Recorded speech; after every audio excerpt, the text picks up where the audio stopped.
No, it's not an issue.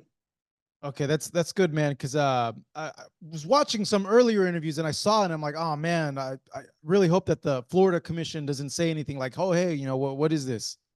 They already know what's up. They know that I had a fight not long ago. It's a bare knuckle boxing match. I've been getting my sparring rounds in.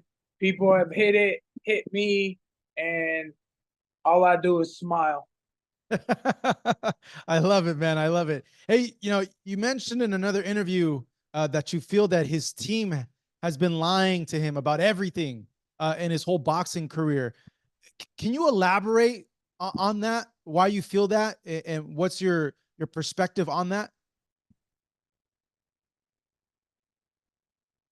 Well, in my opinion, he's green, he's new, he's fresh, and he's had, in my opinion, I guess I'll say five. I was gonna say four pro fights, but Tommy Fury is a pro boxer. How many good boxers did Tommy Fury box before he boxed Jake? Tommy beat Jake. Tommy took hard hits from Jake. Tommy didn't even put his hands up at all. And uh, other than that, is the MMA guys that he fought: Nate, Tyron twice, and Anderson Silva. I don't think those guys box the way I box. I don't think they brawl the way I brawl, and I've had great training partners throughout my entire life, as well as since I started boxing. Lyoto Machida is a great striker. I'd love to give him some credit. I've gotten to, he's done some just boxing with me, and he's great to learn from. And I haven't really sparred with him this camp. I've been working with pro boxers, some undefeated pro boxers, and um, some big guys, and I'm just a force to be reckoned with when it comes to hand combat. Boxing, they could say that I fight one way or I fight another way. I saw a video, you know, saying I do this or I don't do this well or this and that. And that's fine. You think and see whatever you want to see, because I know, one, that they were using examples from fights that I had won.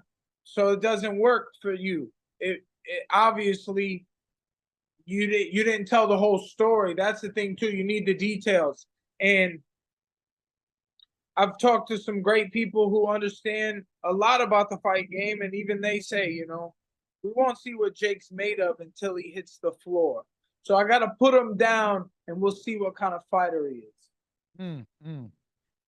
Yeah, doing research for this, I saw a lot of interviews that you've done over the past few weeks, and one of them, I was scrolling through your social. Which, by the way, the podcast you have is pretty funny. You have some pretty funny stuff on there. The Thanks. clips that you post up. Overdogs podcast. Shout out to Ken Pod Media. But one of them that kind of I was like, this is interesting. This is something I want to ask him about. Is the testing for for this fight? Has there been testing? Do you know anything about the testing?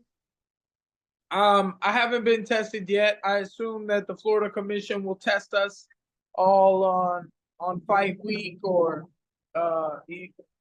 they might test me a couple of times the week of the fight, and if not when the week starts, and also before, maybe after weigh-ins or something like that. I'm sure that they will have a test, or maybe on fight night when I go to walk in the fight. Yeah, because in one of those podcast clips of yours, you questioned Jake's weight, his weight, his moving up in weight, his gaining of weight. Why is that? Why is there like a kind of like an alarm bell going off for you there? Well, I've been doing everything that I can to get above, you know, my protein shakes, all the eating and everything that I've tried to force myself to eat and add on to my weight, and I put the muscle on, but you know, I got stuck at 190. I'll weigh in 199 sometimes, but that's with my shorts and shirt and my phone in my pocket and my and maybe some keys. So I'm just stuck here because I train hard. So I lose 8 pounds in training, and then I gotta eat it all back and hydrate, and I'm drinking all that I can, water and juice and everything that I can, eating pasta, and I just can't get any bigger. And if Jake went from, when I sparred him a couple years ago, I was 179, 180, and he was 195, maybe 205.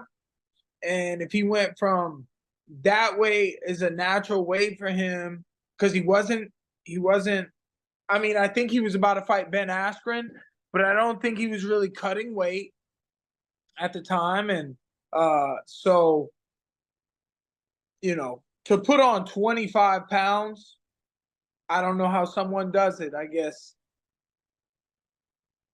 without a cheat code. Okay, so you feel, in your opinion, he's doing some extra stuff, some extra sauce in those meals. It doesn't matter, though. It doesn't matter to me. Maybe, I could just be saying that just to mess with him. He does look flubbery and, whatever. And I also told him, I don't think you were 230, because if he was 195 to 205 in those couple years ago when I sparred him, I think maybe at largest he could get up to almost 220. And he asked me what I thought he weighed right now. I said, we're 2 weeks out, 12 days, now 11 days. I said, I think you're about 212. And he said I was making shit up, but everybody on the live saw that he was like, they think I was spot on with that one. Can he? Well, he's just a big guy, no? Big bones, country fed. Maybe he just has the body type that he can gain a lot of weight, no? I don't know from where it comes from. His dad's not large. He may be he might be going bald, but I don't see anybody fat. You can't be fat and bald. That'd be pretty crazy. And I can punch on fat people, man. I really don't mind. If you think you got extra cushion for the pushing, then I'm punching inside your guts. Shout out to Butterbean, who was fat and bald, but could punch and knock you out within 4 rounds.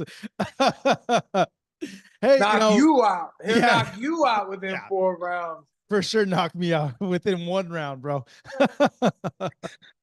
Hey, Mike, do you have respect for Jake for taking this fight, seeing that he has a huge money fight on the horizon against Mike Tyson, and he's putting that big fight in risk, really, of it happening or not, by fighting you?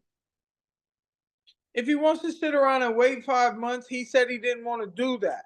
I'll give him respect when I'm in the ring with him after I beat his ass. He can have respect after I punch on him. I'll be proud of him, and props for the path he's taken in this fighting shit. And if it continues for him, I'm sure it will. He's got a lot of people counting on him as far as his fighting career and the businesses that he's building off of it and trying to grow, and a promotion and things like that. His promotion, Most Valuable Promotions, has been great to work with. They're promoting me, and I'm grateful for the opportunity. But as far as respect,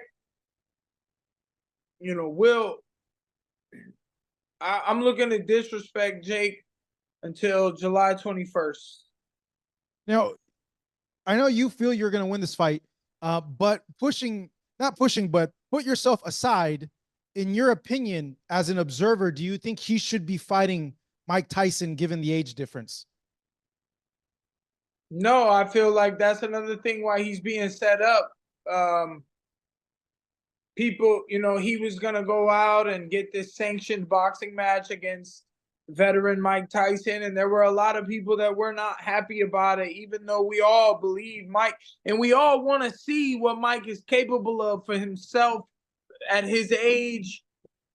We still believe in him, and Jake's done well for himself, but I feel like, he wasn't, obviously Nate Diaz is very durable, and he wasn't able to stop Nate, even though he did set him down. He wasn't able to stop him You know, it was funny to watch that fight, him versus Nate Diaz, but you know, I mean, I don't want to take away from Mike, right? So after I beat Jake and I knocked Jake out and he can't fight Mike in December, he needs someone to step in so that he can get the work. You know, I'd be happy to move around with the legend, and it would be an honor for me to get to do that. But I think, you know, that's part of the setup here is where people who got money and who are in control with and deal in Mike's life,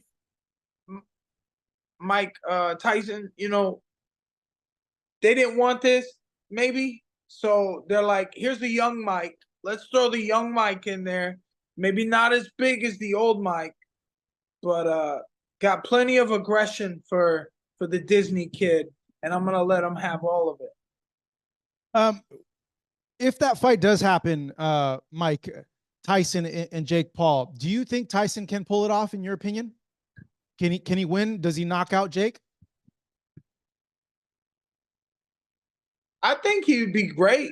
I think he would do really good. But then fighting is weird sometimes. Like Anthony Pettis beat Roy Jones Jr. and then Anthony Pettis didn't look great the other night against Avila, and which was surprising. But also, you know, not considering boxing and MMA striking. But I don't know how he was able to do so well against Roy, and he squeaked it out, I guess. So, you know, I think Mike would do great, but certain points, age factors, I don't know. That's why we all kind of wanted to see it, but now it's not gonna happen. I'm not gonna let it fucking happen. Did you see Nate fight Jorge? What'd you think of what Nate showed? And regardless of the result of this fight, are you looking to maybe tussle with Nate in the future in a boxing ring? Yeah, I saw that. I thought of that. I thought that would be a great fight, a great matchup. You know, considering Jake beat Nate though, and when I go out here and do what I'm about to do to Jake, I don't know if that fight will make a lot of sense. But now Nate's got 2 boxing matches. He squeaked out the win, the decision he got. Masvidal was able to get some things going. He landed some good shots. Nate had pressure. I'm a pressure fighter as well, but I just think I hit with more significance than what Nate does. It's just a constant, you know, just touch your face. I think I know how to deal with something like that. All right, Mike, I'm getting the wrap up here. If you can go and let our listeners, our viewers know exactly what's going to happen to Jake Paul that night of the fight. Describe in your eyes, through your mind, how you're going to get the knockout and your final message to everyone at home. Hey, man, July 20th, Emily Arena in Tampa, Florida. The Zone pay-per-view, ppv.com. Go to Ticketmaster if you can make it live July 20th. And /MVP. Find your tickets, find your seats. There's a few available actually. Where I think we're selling out the arena. So please just pay attention and watch for fighters all around the world. This is my shot. This is my chance, and I'm glad it gets to be me who shows you guys how you should have been fighting this kid. I'm gonna punch him in his face, put the jabs on him, put the straights, hit him in the body, overhooks the head, and it's a wrap. I'm knocking him out.